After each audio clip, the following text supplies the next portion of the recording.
But even if you should suffer for righteousness' sake, you will be blessed. Have no fear of them, nor be troubled. But in your hearts honor Christ the Lord as holy, always being prepared to make a defense to anyone who asks you for a reason of the hope that is in you. Yet do it with gentleness and respect, having a good conscience, so that when you are slandered, those who revile your good behavior in Christ may be put to shame. For it is better to suffer for doing good, if that should be God's will, than for doing evil. Hello, ladies. I'm so happy to see you again. I'm always wondering if I should wait until my script is perfect or wait until I'm younger, stronger, and smarter, but that's just not going to happen. So today I'd like to welcome you to Homemaking Radio. While you clean your house, you can listen. I do have something to show you before you go. If you've got something to do that you could use some company without me bothering you, I have a teacup that kind of goes with what I'm wearing, and this comes from Home Goods. It's by Meritage, and I noticed that the saucer does come with it, but it absolutely has nothing matching, and it doesn't matter because the big fun of using old teacups and plates is to mismatch them. This one has the saucer has a red flower in it, which I like. But these, yes, they did come together, but they are absolutely not, the pictures aren't the same on them, but still have a wonderful cup of tea in them. Now, ladies, today I'm going to talk about several things, but first of all, we always start out by getting dressed and getting prepared. I always write it down on my list as prep, because it involves many different things, including preparing my mind, and I hope that you'll do that too. One thing about getting dressed is that it will help you to have a more positive view. It gives you confidence. You know, it reduces stress too. If you are walking around thinking, oh my goodness, what have I got to face today? What have I got to do today? Or maybe you just really don't know where to start. Start by getting dressed. It does reduce the stress, and it helps you to renew your confidence. You know, I used to think, oh, so-and-so is such a confident person. She's so confident.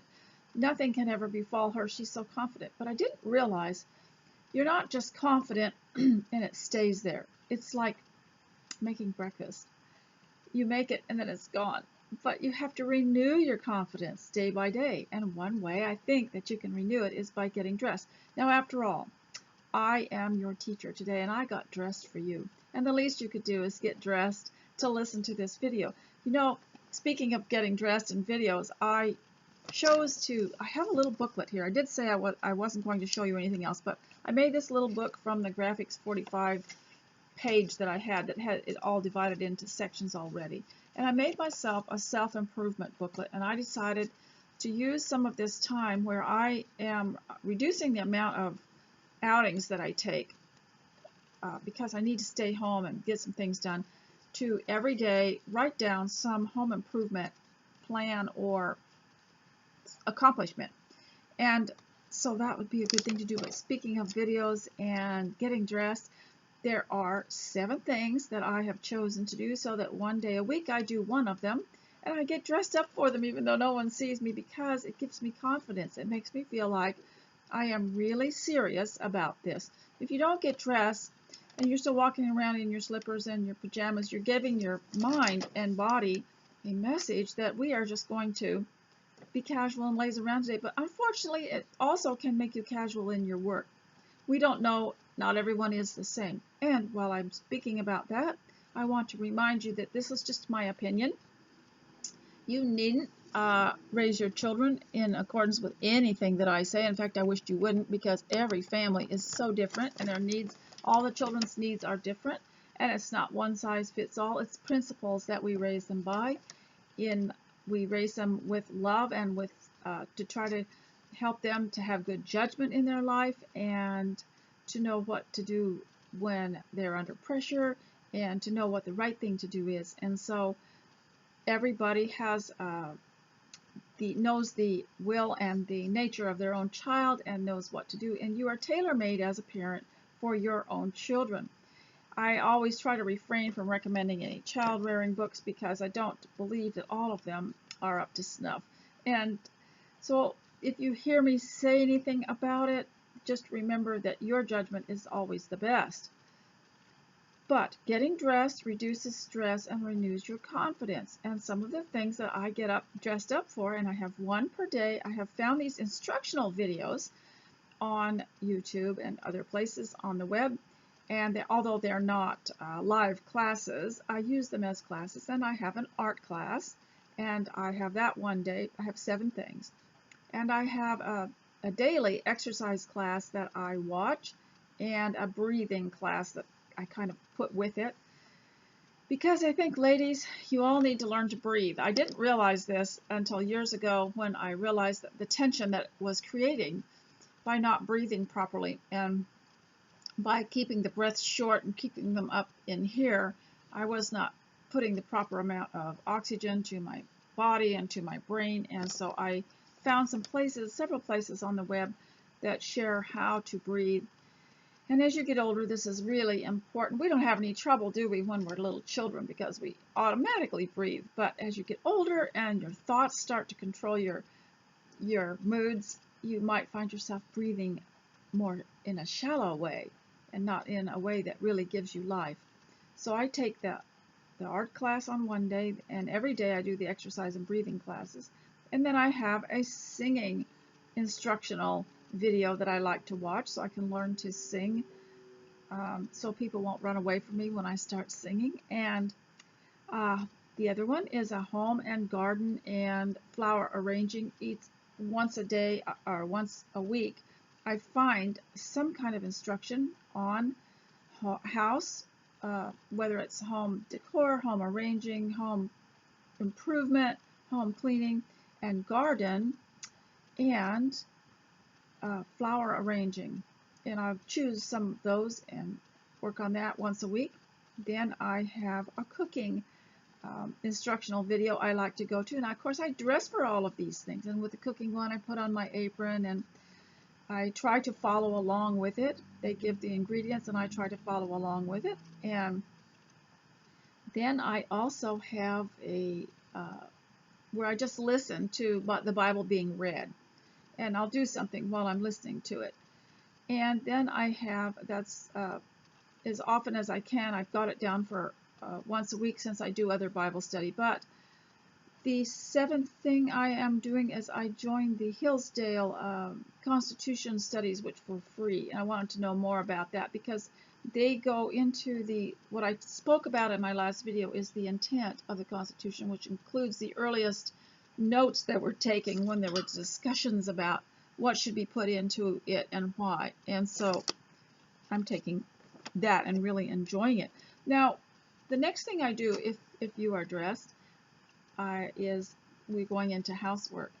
And one of the things that I think is very helpful if you're having trouble getting started and you have written down, oh, I've got such and such a room to clean, is to just do a little warm-up housework, like a warm-up exercise. Like with warm-up exercise, we might just do this. But with warm-up housework, I might just sweep a little area, or I might reach over and clean off a surface of an end table, or just some little thing, fold something and put it away, or go in the bathroom and neaten up something, a stack of towels. That's just kind of a warm-up, get you going, and pretty soon your mind will take over and you'll be more enthused. And as you see more results, as you see more success, it becomes more interesting to you. And housework, I think, should be taught by the mother as a joyful thing, as an artistic thing, and as a thing of beauty. And we aim not just to clean and arrange, but to have a beautiful result. And if we aim for beauty, you have a bit of a higher goal than just getting everything done.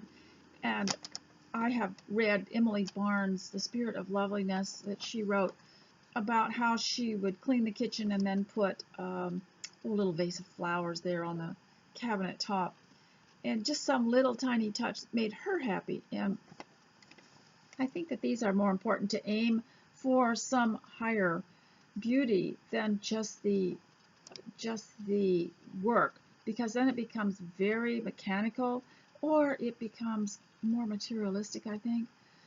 So if you add something of God's beauty and God's glory to whatever you have done, it does make, in my opinion, a difference. Now we want to get into the self-improvement by homemaking. That is a self-improvement class in itself, isn't it?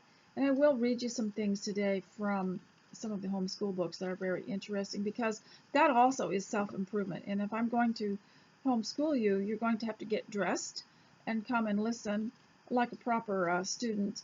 Or as you go, as you work, you can listen. But I think that if you're dressed and you're all fixed up, I think you will learn better, because your mind will be clearer. I think it's very helpful. Now I want to talk a little bit about children, and I want to remind you that your comments are really helpful, because I read them and then I think, aha, that's a good subject. I'll talk about that. So I want to talk a little bit about children and remind you that children learn best by a loving leader. 3 L's. Children learn best by a loving leader. You might want to put that in your notebook. Children learn best by a loving leader. And remember, a child, the best thing you can do for your children is give them a happy, carefree childhood, free from worry and heavy responsibility. And that's why I say, during all the things the media is doing, and by the way, we probably wouldn't know very much about the current events if the media were not so prevalent in our lives. I mean, you can't even check your email without something coming up on the side. You cannot even make a phone call without somebody telling you some recent event. And what we want to do is protect our children from this, get them some childhood things, and enjoy having childhood with them. You know, it's not even too late for you to have a nice childhood. Set up a tea party for the girls and an adventure for the boys. I love to do that. You can read them some kind of story and then go have an adventure with them. You can go find things. You can go on a hunt for some kind of buried treasure. You can we used to look when we played. Do you remember this? Back in the olden days when we played, we used to make treasure maps for each other. And we put an X where the map, you know, where the treasure was. Couldn't always bury it, but you could hide it, and we'd give treasure maps to each other and just play and play and play and just enjoy ourselves so much. And many other types of adventures we would have. And so I wanted to encourage you to give your children a happy, carefree childhood. In order to do that, you can't just sit around and let them do something destructive. You've got to a little, in a way, guide them into it and provide it for them, but not stand there and try to make them, quote, do it right. I know children that like to make up board games, and they'll draw the squares, and then they'll make the pieces, and then they will play like, you know, and then some adult will come along and say, well, don't you know the best way to do it is this? It takes all the fun out of it. And so I would say, just let them play. And that is the homeschool way, but we want them to have constructive play and to play with a good heart and not any kind of meanness. We had some visitors years ago who came and they had children, and the children knew a game that was very aggressive, and they were out out in the back 40, we called it, and they were playing, and some of the children came in crying, and we'd never seen them crying before, and they said that they had gotten kicked out of the game because of something or other, and then it spoiled it all. And all these little children wanted to do was just play. They just wanted the company. They just wanted to play. And so we have to be careful, of course, that they're playing things that are wholesome and good and don't fly in the face of Christ's commands to love one another. So ladies, children learn best by a loving leader. And in order to help you with that, I'm going to read you some poems. And you can look these up yourself, print them off, and stick them in your notebook. So see if I still have them here. All right, the first one, goodness, they're gone. They're gone. Well, the first one was Hurry the Baby Fast as You Can by Nixon Waterman. And I'm going to find that. And the second one was Oh, Give Me Patience, One Little Hands. And the third one was I'm Rocking My Baby and Babies Don't Keep. So I'm just saying that so I can remember. So Hurry the Baby, it's called Making a Man. Hurry the Baby by Nixon Waterman. I wanted to warn you right away about this poem. Shame on all of us for hurrying our children. Do you like to be hurried? If you were involved in some little thing that you were enjoying, and maybe it's even cleaning up someone, and someone told you to clean it up, you wouldn't do it with a whole heart. And it takes away part of your brain, I think, to have to hurry because you don't have your mind set on it as well, and you don't do as good a job. And I remember children playing some little things on the windowsill, those little animals that had platforms on them, and they stood up and they were playing with them on the windowsill. And we got ready to go somewhere, and we said, well, come on. And they couldn't adjust very quickly to playing with that and then having to go somewhere. So we decided, well, we'll just stay, let them play, and then when they get a little bit bored with that, then we'll go. And so I think it's really important. This is such a good poem, and you can look this up and keep it for yourself. It's called Making a Man by Nixon Waterman. Hurry the baby fast as you can. Hurry him, worry him, make him a man. Off with his baby clothes, get him in pants, feed him on brain foods and make him advance. Hustle him soon he's able to walk. Into a grammar school, cram him with talk. Fill his poor head full of figures and facts. Keep on jamming them in till it cracks. Once boys grew at a rational rate. Now we develop a man while you wait. Rush him through college, compel him to grab of every known subject a dip and a dab. Get him in business and after the cash, all by the time he can grow a mustache. Let him forget he was ever a boy. Make gold his god and its jingle his joy. Keep him a-hustling and clear out of breath until he wins nervous prostration and death. And that's why it's so important, I say, to give them a happy, carefree, spend some time giving them a happy, carefree childhood, because will be the foundation of their emotional seat. This will be where they can rely on and go back to and makes them feel stable, is that happy, carefree childhood. And I could say a lot more about that, how important that is to give them memories. And in this little book, what I've been doing is every day I write down what I did. And so if you want to give them memories, you write down these things that you did. And for example, I will write something down and underline it. This is what, instead of saying what I made or what I wore, I just write down the word made, wore, found on the web, in the mail, laundry, plans, leisure, sewed, appreciated, missed. And I have one here, everyone. Missed. I missed everyone. Letters sent, letters came in. Classes I took, hope, that means what I hope to do. And so I just write that down every day. So if you could write down a happy, carefree childhood notebook, you just make your own. You don't have to go out and buy these books. I like these little ones because I can fill them in. I get discouraged if I have a big, thick diary. So then the next one was, Oh, Give Me Patience. So I want to read that one to you. I'm sorry I have to stop for a minute and find it because it escaped me.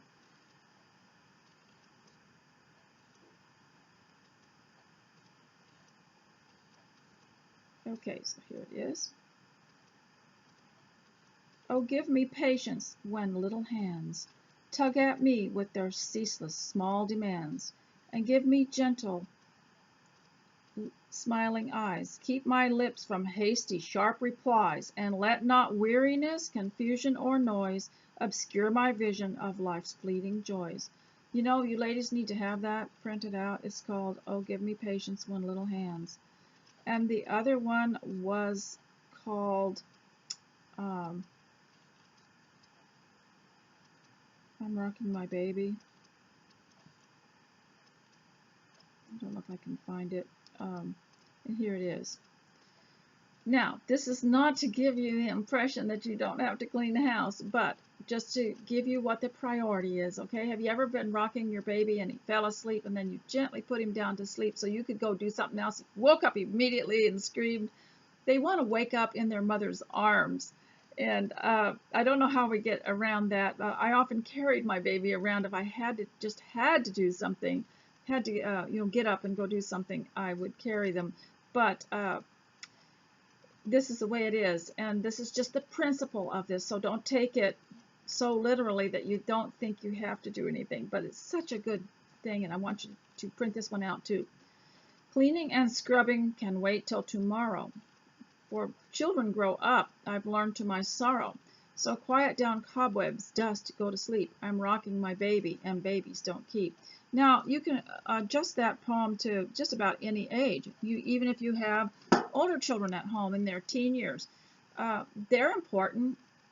It's important to sit down and talk with them and look at them. And so we want to be sure that we do not hurry and rush our children, especially into learning. And I was going to tell you some of these books that I've been reading to you are books that you do not have to feel obligated to finish these books, because just because it says 6th grade does not mean that you have to finish them by 6th grade. A 6th grade book, especially the Abeka and the homeschool books, they're so thorough. The Christian school books are so good and so thorough that they could last the children clear up into college years. They're just that good. And so I'll read you something from some of them just to show you that, your mind isn't fully formed sometimes. Children's mind is not fully formed, and their judgment is not fully formed. And you can cram their heads full of facts, but sometimes they don't appreciate them until they're my age. And that's why I'm homeschooling you, because it's really the adults that should be homeschooled. So I want to read some of this to you. And I want to talk to you a little bit about the Fourth McGuffey Reader and some speech, but I'm going to read some of this to you first. I'm just going to pick the books up that are on top and do them first. And we'll talk a little bit about sound speech. Now, this is from the Old World History and Geography by Abeka. And keep in mind that even the most conservative books have the problem that, a company could take over and revise them, and you might not be getting all the truth out of them, but even some of the older ones, some of it is not all accurate, but if they're portraying something that is good and that is approved by God in the Bible and it's done in a good light, I like that, because I think the children should come out of school more optimistic. And someone was very graciously leaving a comment a few weeks ago about all the horrible books that they were told to read in school and college. It was supposed to really help them, but imagine how much despair it has caused in some of the more sensitive people who look at life as a futile effort because of some of the literature that they were reading. And so that's why I like Abeka, is it does put things, although it will criticize totalitarian governments, it will show what the alternative should be. And this is what children need to see, is the alternative. Okay, I'm going to read about, it's on page 134 of Old World History and Geography. Now, I do want to sometime do a homemaking video for Homemakers Radio that you could listen to that would just take you through a day of homemaking. I don't know how long I could do that. I don't know how many hours I could actually get on a video, but I would like to do that and take you through some homemaking, something that's just really pleasant. But for those of you that just need a little bit more of something to mentally chew on, I'm going to read to you today about the French Revolution of 1789. In 1789, the French people revolted against their government. The French Revolution filled the land with bloodshed. The French people tried to set up a new government that did away with everything that reminded them of their old rulers and of Christianity.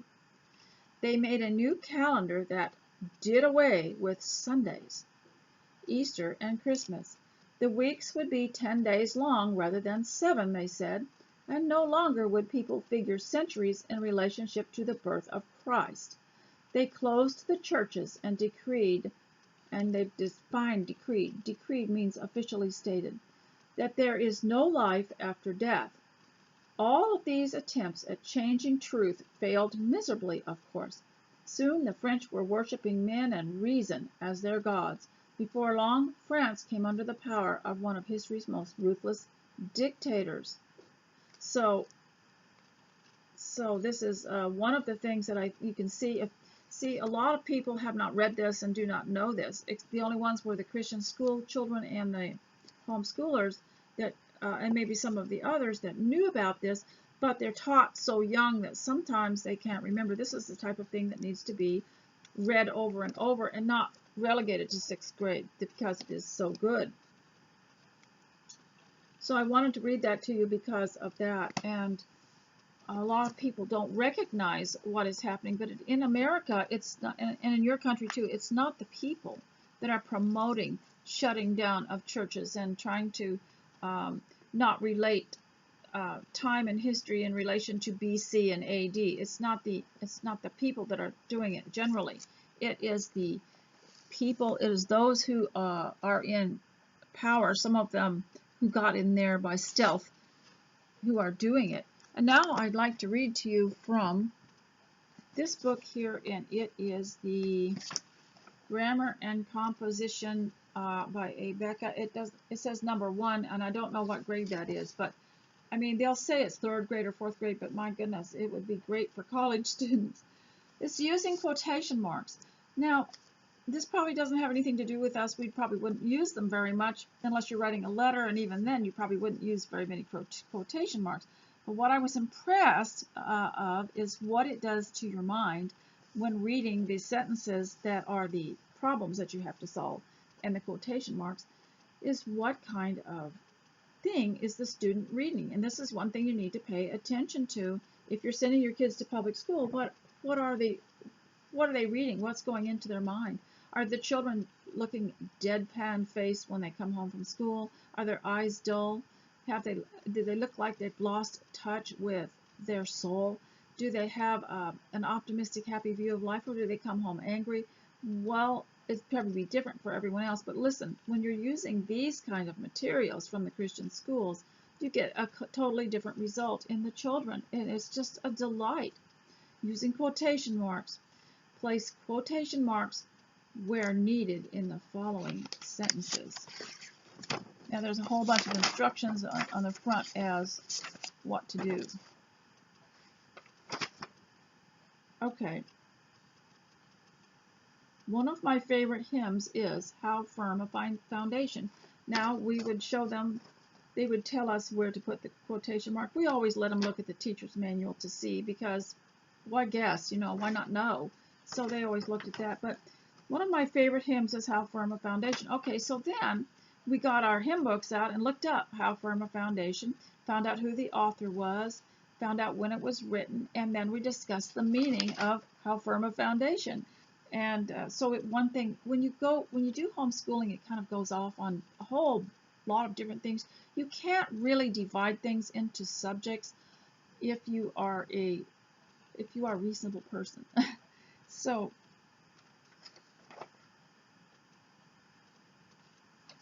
here are some more. Peace is a precious jewel that I would give anything for it but the truth, he said. It is the good Christian who asks, should I do this? Or is it, and it is the bad person who asks, can I do this? I wanted to stop and discuss that. This is the way I would talk to my children. Okay, where do you put the quotation marks? It is the good Christian who asks, should I do this? It is the bad who asks, can I do this? Okay, we'll stop and discuss this for a minute the way I would with them, okay? And that is, just because you can do something does not mean that you should do something. That would be using your liberty for vice. Now, for example, years ago, there was someone that was rather cranky in our in a church group that we had that had a ladies class, and there was a woman that was very insulting, and she particularly didn't like the teacher, and somebody asked her teacher, why don't you just tell that woman off? Why don't you just tell her where to go? And she said, they said you could because the woman is in the wrong and you're in the right. And she said, no, she says, I won't do that because for one thing, you will never ever revive the relationship again, and they will smear you. They will use it as a chance to smear you. It will destroy your personality in a way, and it shows lack of self-restraint. And they said, well, yes, she admitted, yes, I have a right to put that lady in her place. But just think about that for a minute and what it means. You have to look at all things, and this is what I tell my children, you have to look in a whole big circle. And one is, who's she related to? Who could she talk to? What kind of relationship has she had over the years with everyone else that it would affect? And could she do more harm if you said something to her? And just go on and on about how, you might want to get into business someday. Maybe someday you'll start a business and you will need the business, you will need them to come and buy things at your store, whatever, or just whatever you're doing. You will need some support. And there's no point in making any kind of enemies over people, over things like that. And of course, we understand, if they're disturbing the peace, but this is just something that we would have discussed. A good Christian asks, should I do this? It is the bad who asks, can I do this? Just because you have it within your rights to do something does not mean that it is the wise thing to do at the time. And I can think of other examples, and some of them are very sad because people were rash. I read to you that story of the man that was rash. And Christians should not be rash. We'll sit and wait. It's the same with, in a way, Americans too, and Western people. They normally will sit and watch a situation for a while, and then they'll calculate what they should do, and they plan it carefully, and they're not actually rash. Okay. A wise counselor said, never anticipate wealth from any other source than labor. He who waits for dead men's shoes may have to go a long time barefoot. Now, we never did quite figure that one out. Never anticipate wealth from any other source than labor. See, that's easy to understand. Because if you anticipate wealth, like my grandfather is going to leave me an inheritance, and you wait for him to die, then you're going to go a long time without shoes. You're going to go a long time without wealth. Always, the Bible says, in all labor there is profit. Always work. And even those of us who are home, we think we're not getting paid for what we do, but in a way we are, because we are preventing having to pay someone to come in and clean up our mess. We're preventing things from breaking down because we clean them up and use them properly. We're preventing things from corroding. We are making the best use of our possessions and making them last a long time and making them serve us. And there is a profit in that. And so now here are some more. What do you think of this statement? Truthfulness is a cornerstone in character, and if it is not firmly laid in youth, there will be ever after a weak spot in the foundation, asked Tammy. That's a heavy sentence, isn't it? So we divided it up and discussed each section of it. Of course, this is about using quotation marks, but what you must not do in homeschooling is just do the lesson to get it done, put the quotation marks in the right spot, because that just leaves the person dead and hollow. Well, yeah, I put the quotation marks in the right spot. It's like someone who reads something and then hands you back the book and says, yeah, I read it, but they didn't absorb it. And so these sentences are in here for another reason too, besides just putting the quotation marks around them. And that makes people look at what they're reading and ask a question. Is what I'm reading sound? Is it truthful? So here you go. Truthfulness is a cornerstone in character. Okay, we might discuss what is a cornerstone. Who in the Bible was called a cornerstone? And what is truthfulness? And what is character? We would discuss all these things to find out what it was. And if not firmly laid in youth, there will be forever after a weak spot in the foundation. That's because our best habits our best thinking habits and our best attitudes are created in youth. And if they're not, there's still hope as long as we're alive. But it's a struggle, isn't it? Some of you that have had to overcome things like slothfulness or laziness or just not being organized, it's forever. It's just forever a struggle. And it can be overcome, but not as easy as if you had been trained. Honesty is not only the first step towards greatness, declared the speaker. It is greatness in itself. These are really good.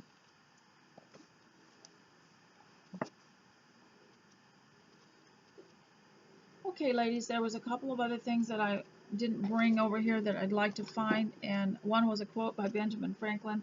I might have to find that later, and I have been talking for 35 minutes, and I wanted to cover a few more things. So quotes by Benjamin Franklin. I might have to look that up later for you.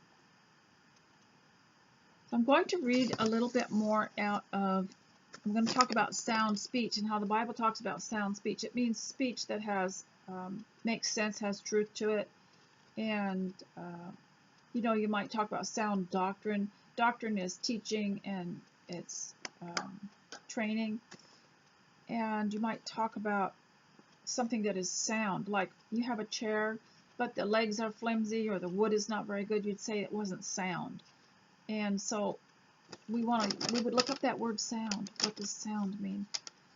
So sound speech, the Bible talks about sound speech and how it has to be based on truth. And also the purpose of speech, you know, is so that we can communicate to those people that love us and so that we can love them back.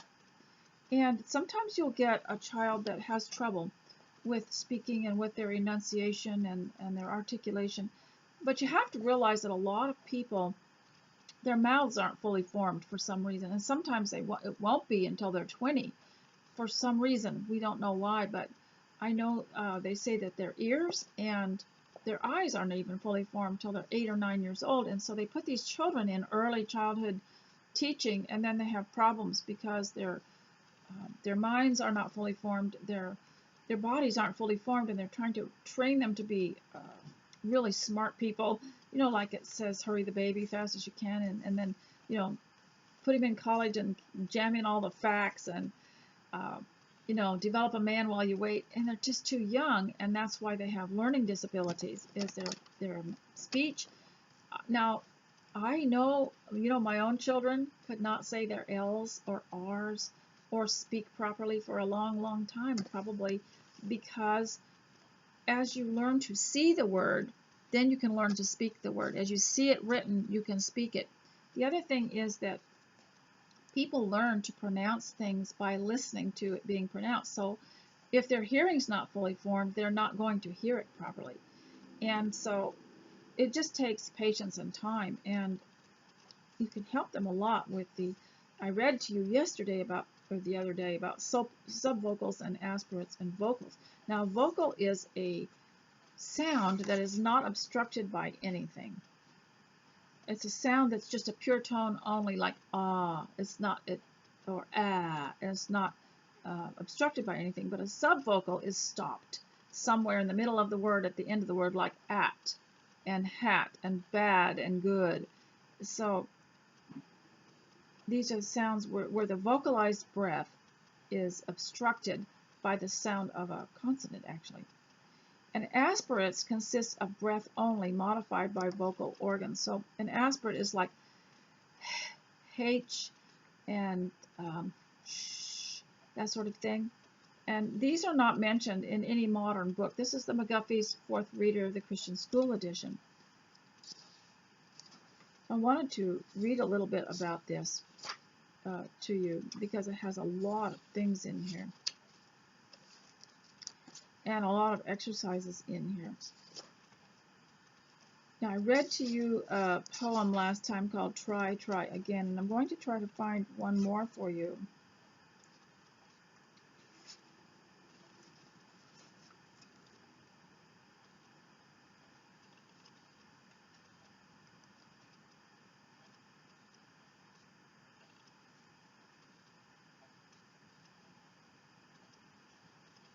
Okay, this is called Jeannette and Joe, and I have read this to you before, but this is for children. But wouldn't it be helpful if it were for us too? It wouldn't hurt, would it? And of course, it was written in 1838.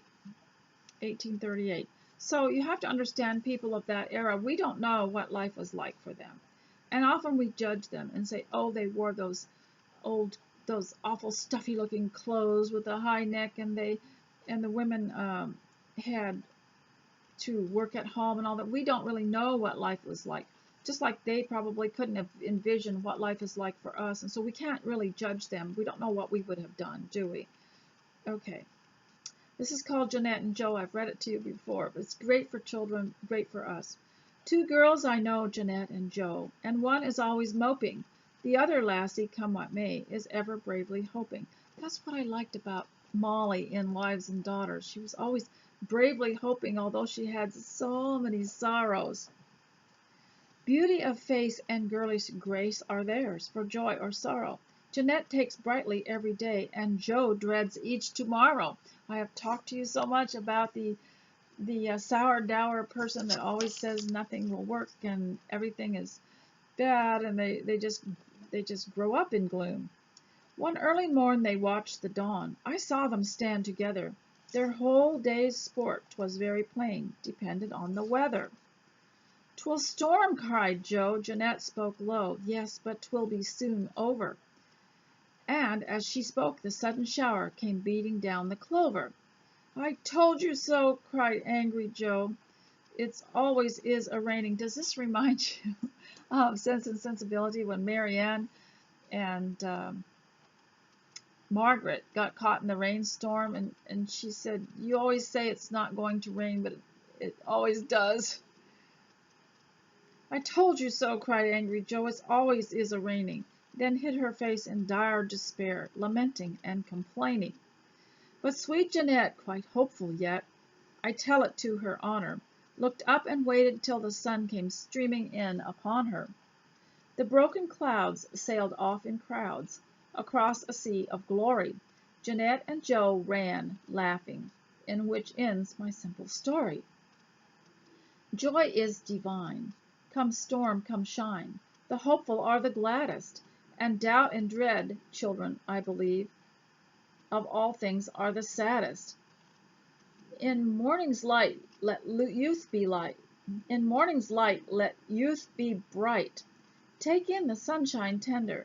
Then at the close shall life's decline be full of sunset splendor. I've told you that before, haven't I?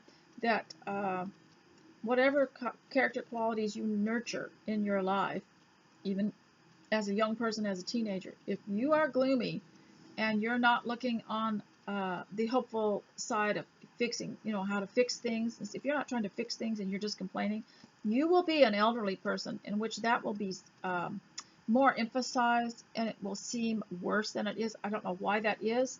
A child can complain and it just seems simple, but if an elderly person behaves that way and is constantly droning on and on about everything being so bad, it seems worse. I'll read that again. In morning's light let youth be bright. Take in the sunshine tender. Then at the close shall life's decline be full of sunset splendor.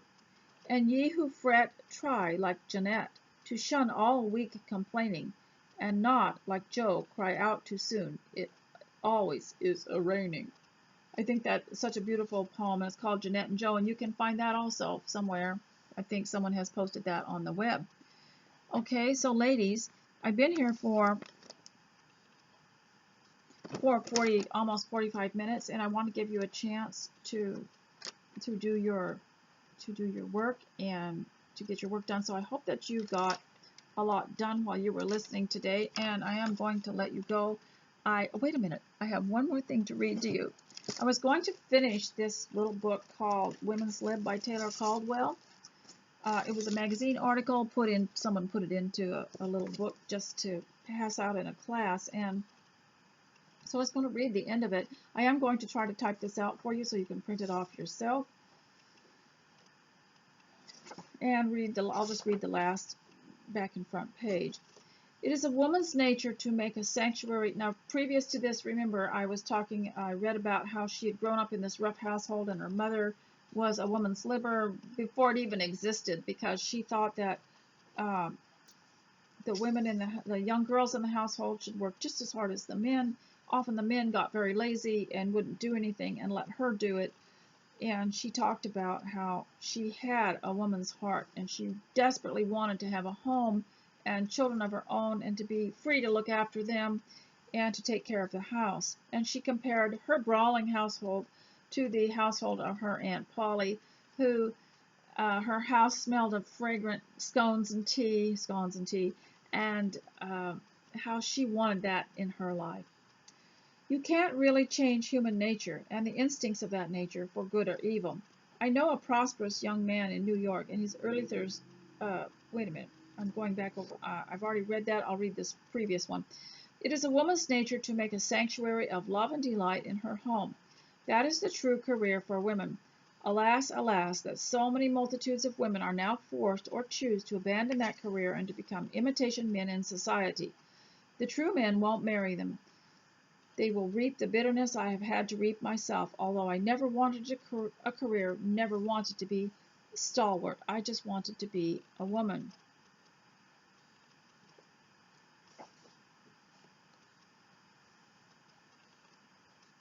Girls, she says, don't demand civil rights and equality for yourselves. It is up to you in behalf of future generations to go back to your superior position as a woman at home. Who wants equality with men? No woman in her right mind. Remember this, the strongest sign of the decay of a nation is the feminization of men and the masculinization of women. It is notable that in communist countries, women are exhorted and compelled to do what has traditionally been men's work. American women, some of them, feel triumphant that they have broken down the barricades between the work of the sexes.